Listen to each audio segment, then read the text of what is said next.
In this immediate community, working as a college professor, he has educated a number of children and helped them on their way to their masters, their bachelors. I've had many students call this office with reference to just wanting to know if he's available to speak to them further, as they've already received their degree. They continue to come back to speak to Sam Taitt. There are a number of candidates now who are just having radio shows and want him to speak on his radio shows. Sam Taitt is more than just a professor or a leader of a community. He's become more like the person to go to in this community for resources, for ways to find out how to solve our problems. What are some of the passions that drive you to stay in politics today? I don't know. I suppose experiences. I had a rough time in high school. I was the first head boy at Wesley Hall not to go to Harrison College. In fact, I was a year ahead of my class in fourth form at Wesley Hall. I passed the first exam for Harrison College, passed the second exam, failed the interview. And I failed the interview because my father was a poor, quote-unquote, preacher from Trinidad. He was not even Barbadian. I went back to Wesley Hall, and the same thing happened. Passed the first exam, passed the second exam, failed the interview. We didn't have the social necessities that were required at that time to be considered to be suited for Harrison College. Interestingly enough, my sister, 2 years younger than me, she went to Richmond. Errol Barra got into government right after that. Our younger brother went to Harrison College, our younger sister went to Queen's College. My sister then had the opportunity to move from Richmond to St. Michael's School. I went to Foundation, and I never got over that. So I guess from back then started this rebellion. So this not being afraid to say no was part of the rebel that we saw in me. And I think that Errol saw when he first met me, that the management at CBC saw when I came back from the United States and started to work at CBC. Sam Taitt was a rebel. That has continued to be not rebellious in a negative sense, but always not being afraid to see the real picture, and not being afraid to want to make whatever corrective steps are necessary.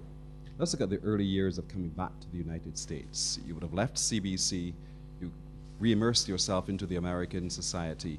What did you get up to? I only intended to be in academia for 1 year because I really had no, to be honest, real interest in being a professor. I was offered an opportunity at Brooklyn College at the same time that I was offered the opportunity at Kingsborough Community College. The guys at Kingsborough, I guess, wanted me because they hired me in the September that I was still in Barbados, hoping, of course, that I would come back. So when I did come back here, and I was mulling whether I should go to Brooklyn College or go to Kingsborough Community College. Clearly I wanted to go to Brooklyn College because that's a prestigious institution to be with. But I was advised that because of the economic situation at that point and people were being laid off and they were practicing what is called last in, first out, that my job at Brooklyn College could not be secured. And since they hired me at Kingsborough a good 4 months before I arrived here, there were 2 other people who were hired after me, so if there was need to let anyone go, it would not have been me. So I settled for Kingsborough. I did look for some jobs in private enterprise. I think one problem I had was that people thought I was overqualified. I was clearly over 40. I was not a 30 or 20-something-year-old, person trying to get into the workforce. And then I became very comfortable because, they made it very easy for me. I was put on a tenure track. I knew I would be able to get. In fact, I got tenure in 3 years as opposed to the 4 or 5 years that people take to get tenure. And I guess I decided, let me remain in academia. But then once I became interested in politics, I realized that the kind of opportunities that I would have for the additional time to develop a political track and to become known, it would have been easier for me to do that from where I was at Kingsborough than if I was working in private enterprise, which is really where I wanted to be after my experience at CBC. And after having returned from moving CBC from a $12 million loss to where I left them. Let's talk about that then. That decision to want to be in private enterprise, what did you want to be? Because a lot of us don't know. We know you as the professor. We know you as the general manager of CBC.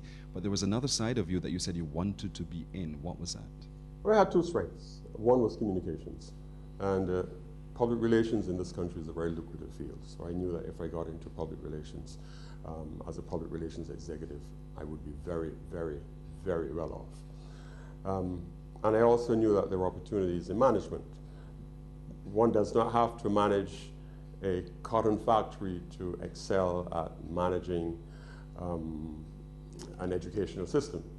And I say that purposefully because the current mayor has insisted that a lot of the we've seen that a lot of the administration here in the Department of Education have had no experience whatsoever in education.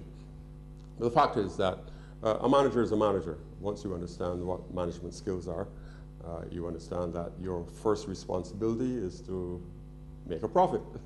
And whatever strategies you need to employ in order to ensure that your corporation is profitable, then you employ those. And a good manager is one who can hire the right staff and who can delegate as necessary and ensure that those goals are met. One of the things that I did when I was at CBC was to introduce what we called in those days, and which is still practiced today, strategic planning, which our managers at CBC did not understand at the time. So I came back here with a strong track record, one in management, and also even before coming back to CBC, working with the Commonwealth Broadcasting Association and working with United Nations agencies and so on. So my consultant background was very solid. So that's the reason why I wanted to go into private enterprise. And I knew that I would have done very well there if I had decided to pursue that, what at first was a dream. What disappointed you most on your return to the United States? I think if I'd remained in Barbados, I'd be a lot wealthier than I am now. I say that to a lot of my very close friends,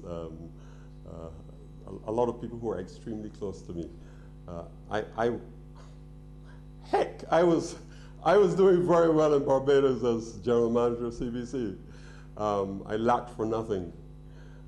Coming back here and the transition, especially once you decide to get involved in community work and you decide that you're going to pursue a career and a life in politics. Politicians don't make money unless you have access to a reservoir of monies and you have no concerns about whether that reservoir or that well is going to run dry. But that certainly had been a reality when I came back here. So I guess if I'd remained in Barbados, I would have been comfortable. I could have remained at CBC. In fact, shortly after I came back, I was offered a position at CBC again with a new administration, but decided that since I was here, I would remain here. And I have since then, I mean, that was 13, 14 years ago.